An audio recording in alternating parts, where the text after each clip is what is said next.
नमस्कार दोस्तों, think IAS में आपका बहुत बहुत स्वागत। आज हम UPPSC Uttar Pradesh civil services परीक्षा 2023 से रिलेटेड क्वेश्चंस देखेंगे। इसमें हम जीएस पेपर 2 सीसेट से रिलेटेड क्वेश्चन देखेंगे जो इंटरपर्सनल स्किल, अंतर्व्यक्तिक कौशल और संप्रेषण यानी कम्युनिकेशन से संबंधित होंगे। चलिए चर्चा की शुरुआत करते हैं। साइमन द्वारा प्रस्तावित निर्णय लेने की क्रियाओं में से निम्नलिखित में से विषम प्रक्रिया बताइए। तदात्मीकरण क्रिया। साइमन द्वारा प्रस्तावित निर्णय लेने की क्रियाओं में सुझाए गए बिंदुओं में 3 महत्वपूर्ण बिंदु इस प्रकार हैं। बुद्धिपूर्ण क्रिया इंटेलिजेंस एक्टिविटी, अभिकल्प क्रिया डिज़ाइन एक्टिविटी, चयन प्रक्रिया चॉइस एक्टिविटी। हर्बर्ट साइमन ने वर्ष 1960 में अपने निर्णय प्रक्रिया संबंधी सहायक तंत्रों को व्यक्त करने हेतु विवरण प्रस्तुत किया था, जिसमें उन्होंने माना कि निर्णय संबंधी प्रक्रिया के विभिन्न चरण होते हैं। उन्होंने ही सर्वप्रथम मनुष्यों में निर्णय प्रक्रिया से संबंधित मॉडल प्रस्तुत किया था। उपरोक्त विकल्पों में तदात्मीकरण क्रिया आइडेंटिफिकेशन एक्टिविटी साइमन के निर्णय संबंधी प्रक्रिया चरण, तो निर्णय संबंधी जो प्रथम चरण है, फर्स्ट स्टेप है, उसकी बुद्धिपूर्ण क्रिया का ही भाग है। कौन सी क्रिया? आइडेंटिफिकेशन एक्टिविटी, तदात्मीकरण क्रिया। अतः इसे अलग से एक चरण नहीं माना जा सकता। अगला है अधोलिखित में से कौन निर्णय प्रक्रिया का अंतिम चरण है? निर्णय की प्रभावकारिता का मूल्यांकन। एक तर्कसंगत निर्णय प्रक्रिया के निम्नलिखित चरण हैं: समस्या को परिभाषित करना, निर्णय पद्धति की पहचान करना, पद्धतियों को एक क्रम में भारित करना, इनमें विकल्पों को विकसित करना, विकल्पों का मूल्यांकन करना।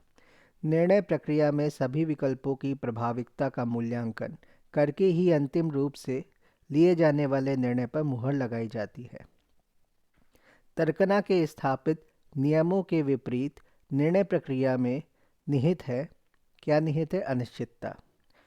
तर्कना के स्थापित नियमों के विपरीत निर्णय प्रक्रिया में जब व्यक्ति के भावनात्मक स्तर इमोशनल लेवल में विचलन या किसी प्रकार का भावनात्मक आवेश उत्पन्न हो जाता है तो निर्णय में अनिश्चितता का तत्व भी निहित हो जाता है। भावनाएं सदैव ही तर्क रीजनिंग से परे होती हैं तथा इनसे प्रत्येक व्यक्ति कभी न कभी प्रभावित हो ही जाता है। चयनों को संकुचित करने में प्रयुक्त प्रावधियों की प्रक्रिया कहलाती है निर्णय लेना। निर्णय सार्वभौमिक रूप से विकल्पों के बीच चयन करने की प्रक्रिया के रूप में देखा जाता है। निर्णय के बारे में बर्नार्ड बर्नार्ड ने व्यापक विश्लेषणात्मक आधार प्रस्तुत करते हुए स्पष्ट किया है कि निर्णय व्यापक रूप से चयनों को संकुचित करने में प्रयुक्त प्रावधियों की प्रक्रिया है। आप अपनी बीमार माताजी के लिए दवा लेने जा रहे हैं। कुछ दूर जाने के बाद किसी तेज जाते हुए वाहन से कुचल गए बच्चे को आप देखते हैं जिसका चालक भागने की कोशिश कर रहा है। आप क्या करेंगे? तत्काल घायल बच्चे को पास के अस्पताल में ले जाएंगे। इस स्थिति में घायल बच्चे को प्राथमिक उपचार के लिए पास के अस्पताल में ले जाना ही उचित है, जिससे कि बच्चे के जीवन की रक्षा की जा सके। निर्णय के बारे में निम्नलिखित कथनों में से कौन से कथन सही हैं? तो इसमें पहला और दूसरा, यह कार्यवाही को निर्धारित करने का काम है। इसका अर्थ है विभिन्न विकल्पों में से एक विकल्प को चुनना। निर्णय कार्यवाही को निर्धारित करने की एक प्रक्रिया है। निर्णय को प्रायः अनेक विकल्पों में से सर्वश्रेष्ठ के चयन के रूप में परिभाषित किया जाता है। अतः निर्णय एक चयनात्मक क्रिया है। निर्णय नीति निर्माण का पर्यायवाची नहीं है। निर्णय से संबंधित समस्याएं हैं भय एवं झूठी आशा। भय और झूठी आशा निर्णय से संबंधित समस्याएं हैं। आप एक जिले के पुलिस सुपरिटेंडेंट एसपी हैं। आपके पास एक महिला अपने ससुराल पक्ष द्वारा की जाने वाली घरेलू हिंसा के संबंध में आती है। राजनीतिक दबाव के कारण उसकी शिकायत स्थानीय थाने में दर्ज नहीं हुई है। सुपरिटेंडेंट ऑफ पुलिस के रूप में आप संबंधित थाने से इसकी पुष्टि भी कर लेते हैं। इस स्थिति में आपकी पहली प्राथमिकता क्या होगी? थाने के अधिकारी को कहेंगे कि चिकित्सा परीक्षण के उपरांत उसका केस दर्ज करें। किसी की प्राथमिकी दर्ज करना पुलिस का प्रमुख कर्तव्य एवं उत्तरदायित्व है एवं ऐसा न करना कानूनन गलत है। एक जिम्मेदार अधिकारी होने के नाते संबंधित थाने के अधिकारी को कहेंगे कि चिकित्सा परीक्षण के उपरांत उसका केस दर्ज करें। दो मित्रों में से एक अध्ययनशील है और दूसरा मंचीय कलाकार भी है। दूसरे ही दिन उनकी परीक्षा है। इसी रात सुप्रसिद्ध नाटक हैमलेट का मंथन हो रहा है। दोनों क्या निर्णय करेंगे? दोनों नाटक से दूर रहेंगे और परीक्षा की तैयारी में लगेंगे। निर्णय निर्माण में त्रुटियां इस कारण होती हैं क्योंकि हम निर्णय निर्माण स्वतः शोध का उपयोग अन्य पक्षों पर ध्यान दिए बिना करते हैं। मनोविज्ञान में स्वतः शोध प्रणाली ऐसे सरल एवं कुशल नियम हैं जिनका लोग अक्सर प्रयोग निर्णय लेने में करते हैं। यह मानसिक लघुपथ मेंटल शॉर्टकट है। क्या है ये? मानसिक लघुपथ है, मेंटल शॉर्टकट, जो प्रायः किसी जटिल समस्या के पक्ष पर ध्यान केंद्रित करते हैं और दूसरे पक्षों को नज़रअंदाज कर देते हैं। आयोग ने संशोधित उत्तर पत्रक में इस प्रश्न का उत्तर डी बताया है और यहाँ पर भी डी दिया गया है। निर्णय लेने में किसी न्यायाधीश का निर्णय समानता और यादृच्छिक लगने वाले रूप में करना कहलाता है। प्रतिनिधिक स्वतः शोध एक निर्णय क्रम डिसीजन ऑर्डर संभावित निर्णय का संपूर्ण चित्र प्रस्तुत करता है और प्रबंधक को वैकल्पिक निर्णय पथों के मापन में मदद करता है। यह नियुक्तियों, विपणन यानी मार्केटिंग और डिस्ट्रीब्यूशन, निवेश, उपकरण, क्रय, मूल्य निर्धारण और इसी प्रकार के उन निर्णयों के विश्लेषण हेतु उपयोगी है जिनमें छोटे छोटे निर्णयों की श्रेणी होती है। निम्नलिखित में से एक को छोड़कर सभी एक मैनेजर या प्रबंधक को प्रभावी निर्णय लेने के वातावरण बनाने की प्रमुख कौशल पूर्ण योजना है, कौन नहीं है? निम्नलिखित में से एक को छोड़कर सभी एक मैनेजर या प्रबंधक को प्रभावी निर्णय लेने के वातावरण बनाने की प्रमुख कौशल पूर्ण योजना है, कौन नहीं है? तो हमें गलत बताना है। पूर्ण रूप से केवल अपने ऊपर ही निर्भर रहना। और कौन कौन सी है सही बताना है। दूसरों को निर्णय लेने के लिए प्रोत्साहित करना, नई बातों को करने के लिए तैयार रहना, गुणात्मक सूचना के महत्व को पहचानना। उत्तर देख लेते हैं। एक मैनेजर या प्रबंधक को प्रभावी निर्णय लेने हेतु वातावरण बनाने की प्रमुख कौशल पूर्ण योजना में पूर्ण रूप से केवल अपने ऊपर ही निर्भर रहना शामिल नहीं है, जबकि शेष अन्य विकल्प शामिल हैं। निम्नलिखित में से तर्कणा का अंतिम सोपान कौन है? सत्यापन। तर्कणा के 4 सोपान होते हैं जिसका क्रम इस प्रकार है: तैयारी प्रिपरेशन, प्राक्कल्पना हाइपोथेसिस, निगमन डिडक्शन, सत्यापन वेरिफिकेशन। तर्कणा के तहत हम पहले तैयारी करते हैं, फिर उसके आधार पर प्राक्कल्पना बनाकर उसका निगमन करते हैं और तत्पश्चात उसकी वैधता का सत्यापन किया जाता है, जिसके आधार पर सिद्धांत का निर्माण होता है। कोई प्रबंधक किसी क्रेता को पहले खरीदी गई कोई वस्तु वापस करने में सहायता करता है तो वह सहारा ले रहा है योजनाबद्ध निर्णय का। जब कोई प्रबंधक किसी क्रेता को पहले खरीदी हुई कोई वस्तु वापस करने में सहायता करता है तो वह वस्तुतः योजनाबद्ध निर्णय प्रोग्राम्ड डिसीजन का सहारा ले रहा है। इस तरह की समस्याएं पूर्व परिचित और सरलता से परिभाषित होती हैं तथा इनके संबंध में लिए जाने वाले निर्णय पूर्व मानक पर आधारित होते हैं।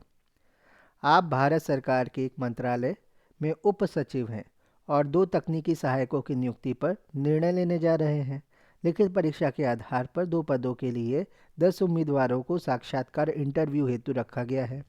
उनकी शैक्षिक योग्यता एवं पूर्व कार्य अनुभव के आधार पर आपको वरीयता क्रम से संस्तुति करनी है। मंत्रालय के ही कोई वरिष्ठ अधिकारी जिनसे आप पूर्व परिचित हैं आपसे पहले क्रम के 2 उम्मीदवारों में वाई के नाम की संस्तुति करने के लिए कहते हैं। आप क्या करेंगे?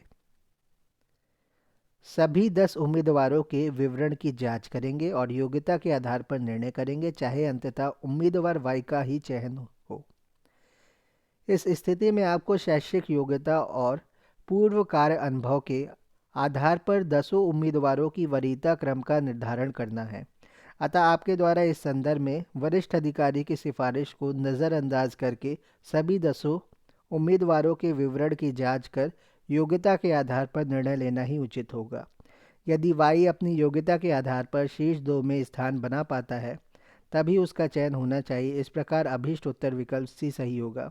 अन्य विकल्प प्रश्नगत समस्या का समुचित समाधान प्रस्तुत नहीं कर रहे हैं।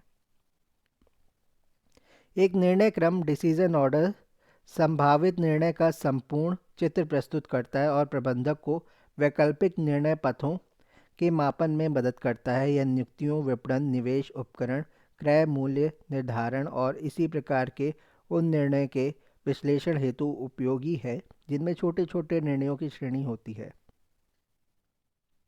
सूचना प्रदत्त के प्रक्रमण हेतु व्यक्तिनिष्ठ अनुभव के उपयोग आत्मविश्वास और आत्म अभिप्रेरणा पर आधारित निर्णय लेना संदर्भित करता है।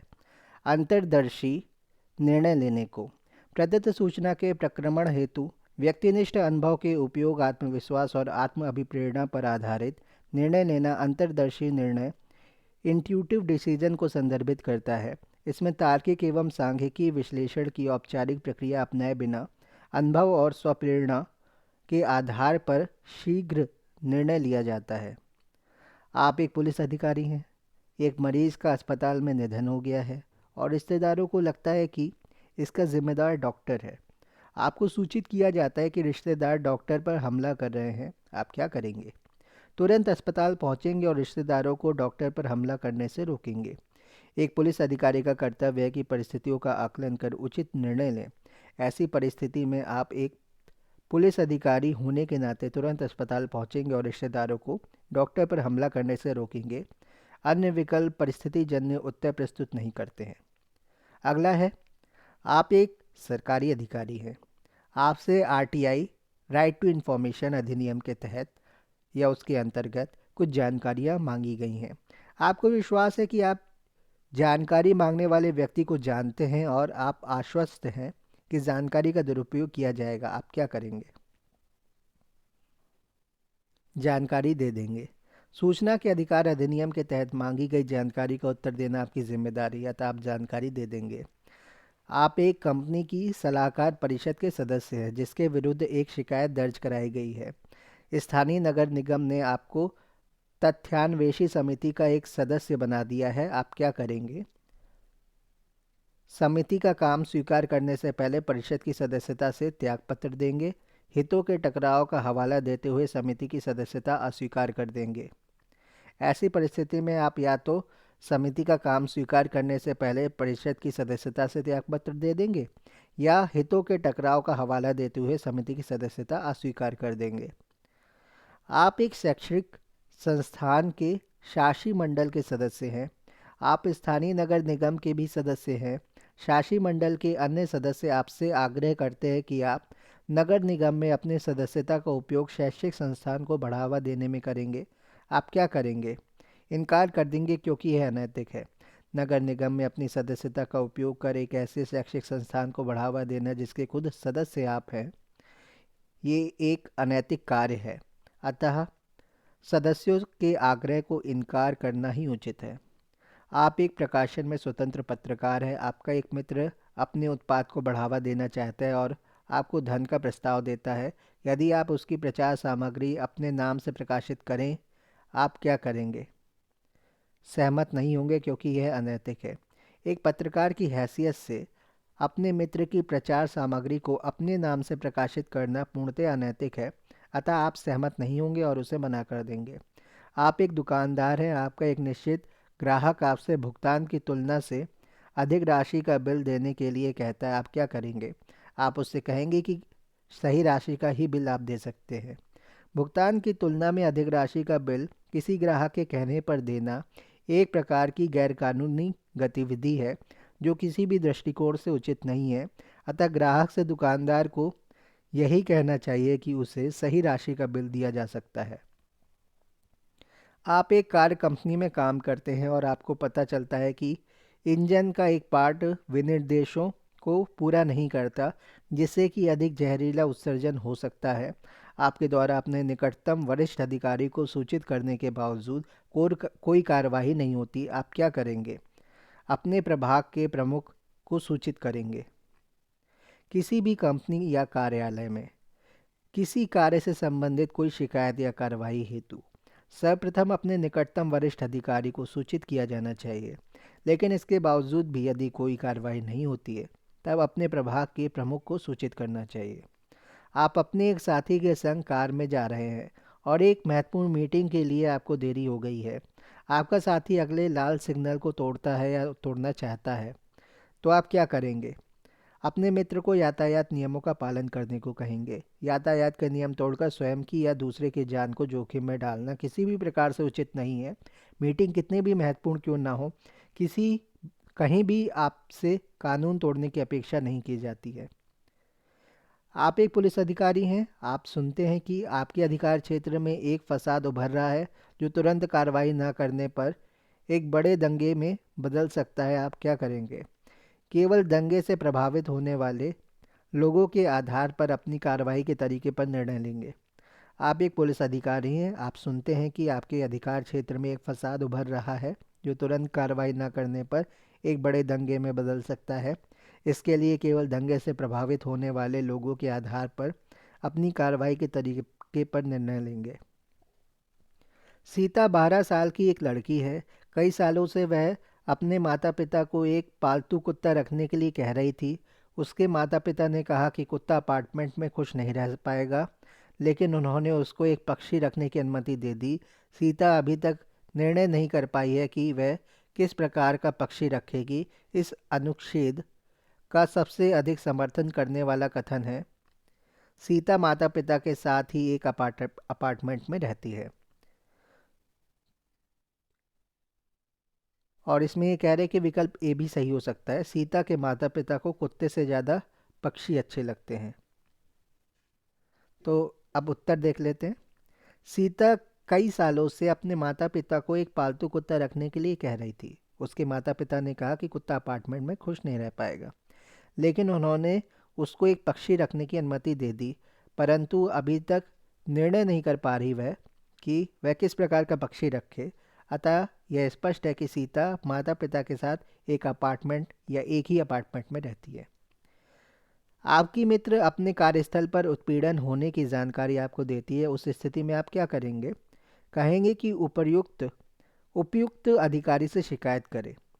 कार्यस्थल पर उत्पीड़न की सूचना कार्यालय की छवि को खराब करने वाली है। पीड़िता को चाहिए कि उपयुक्त अधिकारी से शिकायत करे ताकि भविष्य में ऐसी घटना ना घटित हो। आपका एक मेडिकल स्टोर है। कोई आपके पास आता है और बिना चिकित्सक की पर्ची की औषधि यह कहकर मांगता है कि यह अति आवश्यक है। आप ऐसी स्थिति को कैसे संभालेंगे? उसे चिकित्सक से फ़ोन पर बात करने के लिए कहेंगे। बिना चिकित्सक की सलाह से किसी भी तरह की दवा का उपयोग करना हानिकारक हो सकता है। अतः इस स्थिति में क्रेता को चिकित्सक से फ़ोन पर बात कर लेनी चाहिए। आपको एक अधीनस्थ से शिकायत प्राप्त हुई है कि उसका एक सहयोगी कार्यालय स्टॉक से स्टेशनरी चुरा रहा है, मतलब कुछ किताबें और ये सब स्टेशनरी का सामान चुरा रहा है। आप क्या करेंगे? शिकायत पर गौर करने के लिए एक समिति का गठन करेंगे और यदि शिकायत सही पाई गई तो आवश्यक कार्रवाई करेंगे। अधीनस्थ से शिकायत प्राप्त होने पर शिकायत पर गौर करने के लिए समिति का गठन करना चाहिए और यदि शिकायत सही पाई गई तो आवश्यक कार्रवाई करनी चाहिए। अपने घर में खाना बनाने वाले व्यक्ति ने अपनी पुत्री के विवाह के अवसर पर आपको निमंत्रण भेजा, आप क्या करेंगे? तो इनमें से कोई नहीं है।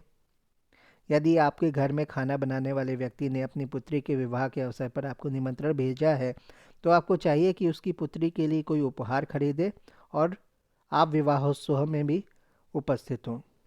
सीता 12 साल की लड़की है। ये फिर से आ गया है।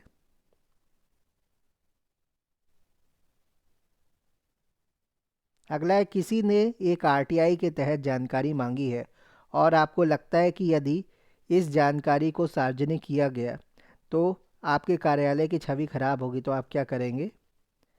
आरटीआई में मांगी गई सभी जानकारी तुरंत दे देंगे। किसी ने एक आरटीआई के तहत जानकारी मांगी और आपको लगता है कि इस जानकारी को सार्वजनिक किया जाए तो, या आप ऐसा सोचते हैं कि अगर इसको सार्वजनिक कर दिया गया तो आपकी कंपनी या आपकी संस्था को नुकसान पहुंच सकता है और आपके कार्यालय की छवि खराब हो सकती है, तो ऐसी जानकारी सार्वजनिक नहीं की जानी चाहिए। परंतु आरटीआई में मांगी गई सभी उचित जानकारी तुरंत देनी चाहिए, ऐसा आरटीआई कानून के तहत कहा गया है।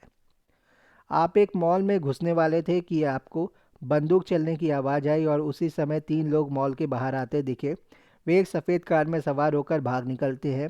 आप उसका कार नंबर नोट कर लेते हैं। मॉल में प्रवेश के बाद आपको पता चलता है कि एक व्यक्ति को गोली मारकर लूटा गया है। व्यक्ति घायल तो है, परंतु हालात उसकी जो हालत है वो गंभीर नहीं है। ऐसी अवस्था में आप क्या करेंगे? चूँकि घायल व्यक्ति की हालत बहुत गंभीर नहीं है, अतः ऐसी अवस्था में आप घटना की जानकारी देकर पुलिस को बुलाएंगे, उन्हें उस कार का नंबर देंगे और एम्बुलेंस को भी बुलाएंगे।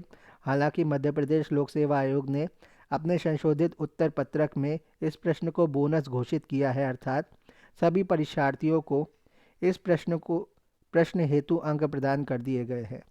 तो इसका उत्तर सी सही होगा। घटना की जानकारी देकर पुलिस को बुलाएंगे, उन्हें उस कार का नंबर देंगे और एम्बुलेंस को भी बुलाएंगे। आप किसी सरकारी विभाग में अधिकारी हैं। आपकी जानकारी में आता है कि लंबी दूरी के टेलीफोन कॉल का बिल आया है। मतलब एसटीडी आईएसटीडी, तो आईएसडी और एसटीडी लंबी दूरी के होते हैं कॉल। तो ऐसे टेलीफोन कॉल का बिल आया है जो एक कर्मचारी विशेष द्वारा किया गया। आप क्या करेंगे? कर्मचारी को आगे से ऐसा नहीं करने की चेतावनी देंगे।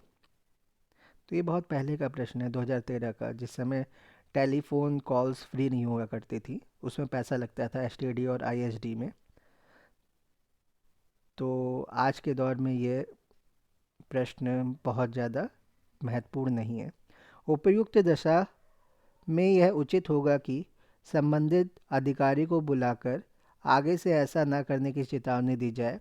यदि कर्मचारी द्वारा पुनः ऐसा किया जाए तो इसके विरुद्ध दंडिक कार्रवाई की जाए। आप एक सरकारी अधिकारी, आपको अपने अधिधस्त के विरुद्ध एक शिकायत प्राप्त होती है, आप क्या करेंगे? उसके विरुद्ध शिकायत के संदर्भ में एक जांच बैठाएंगे। उपर्युक्त दशा में यह उचित होगा कि कर्मचारी के विरुद्ध शिकायत के संदर्भ में एक जांच बैठाई जाए, जिससे संपूर्ण विषय की स्पष्ट जानकारी प्राप्त हो और कर्मचारी के विषय में आवश्यक कदम उठाए जा सके। आप एक मतदान केंद्र के कार्यकारी अधिकारी हैं। मतदान के दौरान एक माओवादी दल आकर मतदाताओं को डराता धमकाता है और हवा में गोलियां चलाता है। आप ऐसे में क्या करेंगे? वहां तैनात पुलिस दल को सूचित कर सभी महत्वपूर्ण दस्तावेज उन्हें सुरक्षित करने को कहेंगे। उपयुक्त दशा में यह उचित होगा कि वहां तैनात पुलिस दल को सूचित कर सभी महत्वपूर्ण दस्तावेज सुरक्षित करा दिए जाएं। तत्पश्चात उत्पन्न परिस्थितियों के अनुरूप आवश्यक कार्रवाई की जाए। जब आप अपने कार्यालय के सभा कक्ष के पास से गुजर रहे होते हैं और आप देखते हैं कि सभी पंखे चल रहे हैं और लाइटें जल रही हैं, जबकि सभा कक्ष में कोई नहीं है, आप क्या करेंगे? आप स्वयं पंखे और लाइटें बंद कर देंगे। अपने कार्यालय के सभा कक्ष के सभी पंखे और लाइटें चालू देखने पर, जबकि सभा कक्ष में कोई भी नहीं है, आपके द्वारा स्वयं ही पंखे और लाइटें बंद कर देना उचित निर्णय होगा। इस संदर्भ में प्रभारी अधिकारी को रिपोर्ट करना, ताकि आगे ऐसा ना हो। आपके द्वारा बाद में उठाया गया कदम हो सकता है चपरासी को बुलाकर उसे पंखे और लाइट बंद करने के लिए कहने से उतनी देर तक विद्युत का अपव्यय होता रहेगा, जबकि आपके द्वारा यह सोचते हुए कुछ न करना कि यह आपका काम नहीं है, इस स्थिति में पूरी तरीके से गलत होगा। आपको अपना परीक्षा शुल्क शीघ्र जमा करवाने हेतु धन की आवश्यकता है। सड़क पर चलते हुए आपको रुपयों से भरा हुआ बटुआ मिलता है। आप बटुए के मालिक को ढूंढने का प्रयास करेंगे। यदि सड़क पर चलते हुए आपको रुपयों से भरा हुआ बटुआ प्राप्त होता है तो भले ही आपको अपना परीक्षा शुल्क शीघ्र जमा करवाने हेतु धन की आवश्यकता है, तो इस स्थिति में बटुए के मालिक को ढूंढने का प्रयास करना सर्वाधिक उचित होगा। इस संदर्भ में प्राप्त हुए बटुए को पुलिस को सौंप देना भी एक उपयुक्त विकल्प है। अतः प्रश्नगत परिस्थिति के संदर्भ में विकल्प सी भी एक उपयुक्त निर्णय हो सकता है। विकल्प ए और डी के निर्णय इस परिस्थिति में समुचित नहीं है। ए और डी क्या था? आप धन को अपने पास रख लेंगे तथा अपना परीक्षा शुल्क जमा कराएंगे, ये गलत होगा।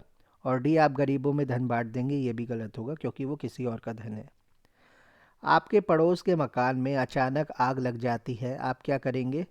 आग बुझाने का प्रयास करेंगे तथा अग्निशमन दल को सूचित करेंगे। यदि आपके पड़ोस के मकान में अचानक आग लग जाती है तो इस संदर्भ में आपके द्वारा आग बुझाने का प्रयास करना तथा अग्निशमन दल को सूचित करना ही उपयुक्त निर्णय होगा। अन्य विकल्प जैसे ए इस परिस्थिति के संदर्भ में गलत है, जबकि विकल्प बी और सी अथवा पूरी तरीके से उपयुक्त अनुक्रिया प्रदर्शित नहीं कर रहे हैं। तो ए क्या है, सर्वप्रथम अपने मकान को बचाएंगे, ये गलत है। और बी और सी की बात करें, लोगों को एकत्र करने के लिए चिल्लाएंगे, अग्निशमन दल को सूचित करेंगे, यह भी सही नहीं है, उचित नहीं है। आप सबसे पहले क्या करेंगे, आग बुझाने का प्रयास करेंगे, फिर अग्निशमन दल को सूचित करेंगे, या अग्निशमन दल यानी फायर ब्रिगेड को सूचित करते हुए आग बुझाने का प्रयास करेंगे सबसे पहले। कार्यालय जाते समय आप एक व्यक्ति को सड़क पर पड़ा हुआ देखते हैं जिसे किसी दोपहिया वाहन ने टक्कर मार दी थी, मोटरसाइकिल ने। आपको समय पर कार्यालय पहुंचने की जल्दी है क्योंकि आपको एक आवश्यक बैठक में भाग लेना है। आप क्या करेंगे, आप घायल को अस्पताल ले जाएंगे और अपनी मीटिंग में भी सूचना देंगे कि आप किसी परिस्थिति में फंस गए और तुरंत नहीं पहुंच सकते हैं। प्रश्नग्रस्त परिस्थिति में विकल्प सी के अनुरूप घायल को अस्पताल लेकर जाना ही सबसे उपयुक्त निर्णय होगा, जो कि एक जिम्मेदार व्यक्ति के रूप में आपका कर्तव्य है। भले ही आपको आवश्यक बैठक में भाग लेने के लिए कार्यालय शीघ्र पहुंचना है, परंतु यहाँ एक व्यक्ति के जीवन और मृत्यु का प्रश्न है। ऐसी स्थिति में घायल पर ध्यान नहीं देना और चले जाना अर्थात विकल्प ए समुचित नहीं है। साथ ही विकल्प बी अर्थात सिर्फ घटना की सूचना टेलीफोन द्वारा पुलिस को देकर अपने कर्तव्य की इतिश्री करना, या विकल्प डी अर्थात दूसरे से घायल को अस्पताल ले जाने के लिए कहना भी इस संदर्भ में उपयुक्त नहीं है। उपयुक्त दशा में यह उचित होगा कि ऑफिस और क्षेत्र के कर्मचारियों को बुलाकर उनके अल्प निष्पादन का कारण पूछा जाए और उनको अधिक श्रम करने हेतु अभिप्रेरित एवं प्रोत्साहित किया जाए। ये पिछले प्रश्न का है, ये फिर से रिपीट हो गया है शायद।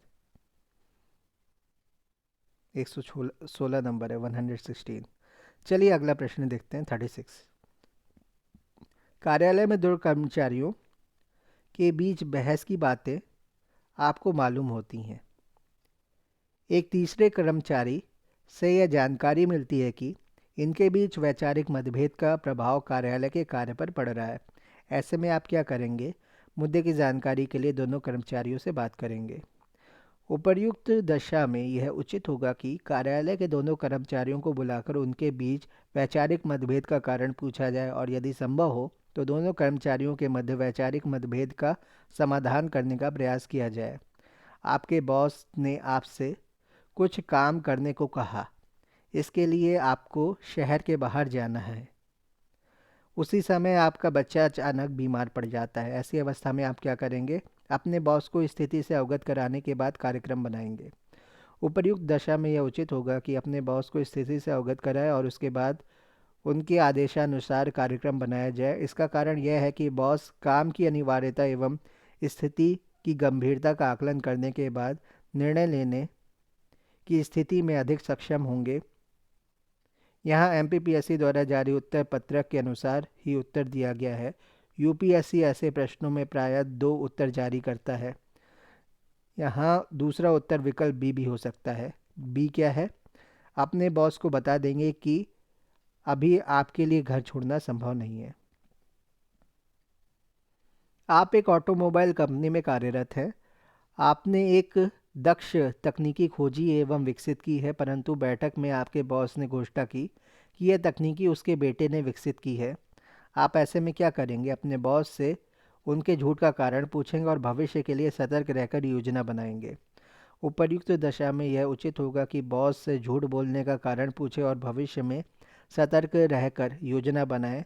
इसके अतिरिक्त अन्य कोई भी कदम उठाने पर आपकी नौकरी जा सकती है, जिससे आपको दोहरी हानि होगी। मध्य प्रदेश लोक सेवा आयोग ने इस प्रश्न का जो उत्तर है विकल्प डी ही जारी किया है।